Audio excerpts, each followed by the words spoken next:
So about time travel, when we time travel, in a sense, we might time travel with, in the sense of our emotions, looking back at our past, over anxious about looking at our future.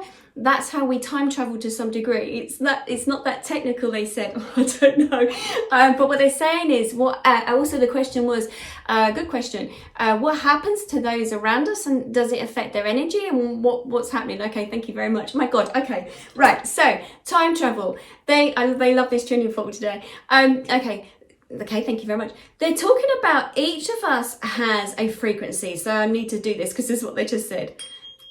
Each of us has a frequency, just like the tuning fork. We are sending out information, frequency, sound waves to each and every one of us around us. So to be aware of how you are feeling, that seems to be very important. What they're saying, to be aware of how you're feeling, you become aware of your frequency and your vibe. So when many of you go through periods of depression or feeling sad or overwhelmed or unwell, you are sending out your own frequency of energy field around you. Okay, thank you. They want to do it again.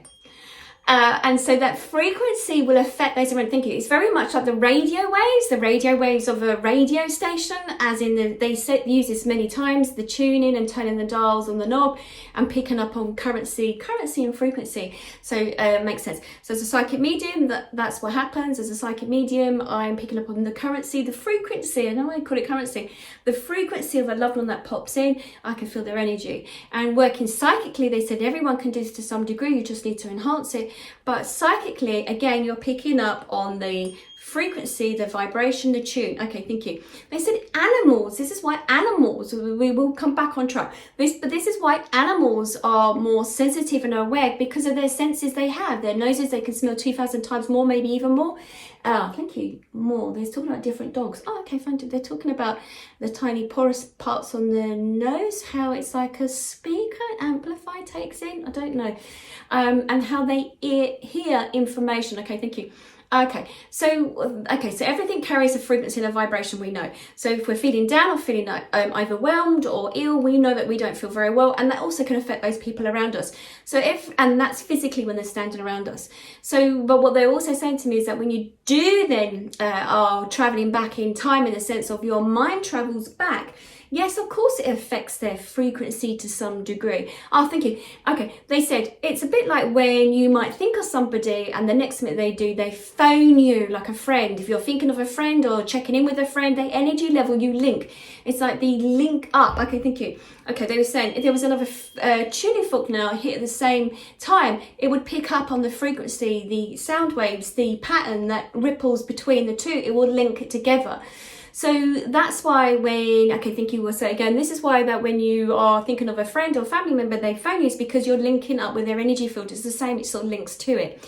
Okay, so when you are then going through thank you. When you are going through your past faults, okay, thank you. It's very much like they're just giving me this image of when you go through your wardrobe and you're chucking out old clothes that no longer fit you, you're chucking them out and they're there. It has to go somewhere. So the emotions around individuals and what you're thinking about them or those experiences, it's all like chucking out your wardrobe. It's like to chuck out what it is that doesn't fit you anymore, doesn't fit in with you anymore. Okay, thank you. So it leaves like a mountain of residue of energy. Oh my goodness.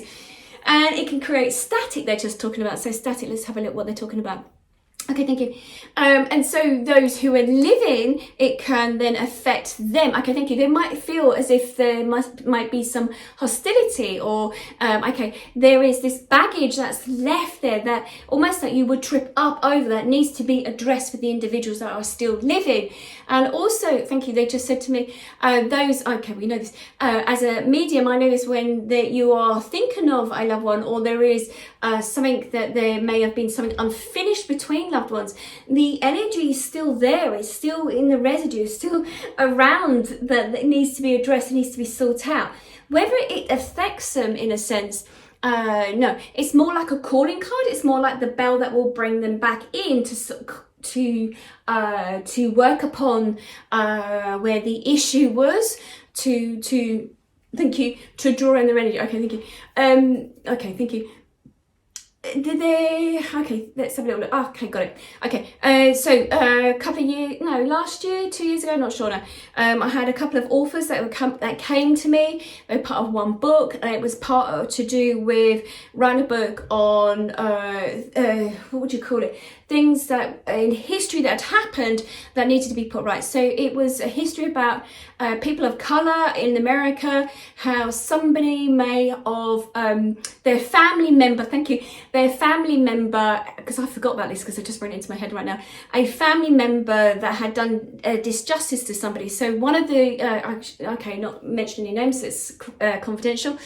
One of the authors came to me, I sat with them, and as a medium, I suddenly felt as if I had something around my neck that was choking me, and I said I could feel myself swinging, and I said this was a man of colour, there was some injustice done, that was your family member going all the way back, I don't know if it was about 100 years or so, had committed him for a crime he never served. So I think it was that they said he raped a white woman, and I think it was raped her. I'm not sure if he murdered her as well, but I think he raped her. And so at that time, the white prosecution prosecuted him. Now, we're talking about energy. So I was communicating with this person in front of me, didn't know any of this at all. I was helping her with this book in a sense that I needed to pass on this information. So the man of colour, not connected to her as a relative, no blood link, nothing at all, but the energy of some disjustice that was done back when he was physically alive. He came through in spirit and he sat within, like overshadowed me, and I could feel the rope. I could also see through his eyes, and I could see what he was seeing by the Mississippi, and he was hanging. Now, this is all documented. I didn't know any of this at all, and it was all documented in some newspapers at that time. So the energy of this disjustice that was held within his vessel, within his soul, he needed to step forward on that day so that I could communicate that back to the woman, to the author, to say thank you that she had physically wrote this down now, because every word there is an energy around it, that so she wrote it down, and it was releasing that energy that was stuck in traumatic sort of life experience that had happened, and he'd taken it to his grave. So it was stuck in like the universe, the ether around us, the energy fields. It was still there. There was a residue of this misjustice, and I needed it to voice it as a medium to come through. And this was one of the first I had come through that had no bloodline connected to her. And then after that, I helped some of the other authors that wrote the book with, again, there was other that had got caught up in history, and it was part of their white family line, their bloodline, that had their ancestors had created something to somebody of colour, but there was still that residue there. So time travel, in a sense of energy, and where does it go, and what's happened, and how does it affect others? Yes, it does affect others. Okay, thank you. They just said this as well. Oh, don't know about this, but I have to just say. They're also saying to me illnesses as well, and as in ill thoughts to others. That feeling of the ill thoughts, it's the intention behind it. So I don't know, I'm just listening to what they're showing me. They actually just show me when you have an intention, an ill fate intention about somebody, not liking them. Again, it's like negative energy coming towards them. So that again can create illnesses or things happening in their life. I had to give you that because that's what they just gave me. But so intention is energy in itself, and it's really important that you are aware of that. I can think you, they just turn around and say, there are many of you that have had ill thoughts against somebody, and then you've ended up kicking your toe on the side of a bed or a chair. It's like karmically it comes back to you to say, hey, enough of that. You must focus on your energy moving forward and not going backwards and forwards in the sense of sending ill fate energy to somebody else. It's very important that you are aware of that.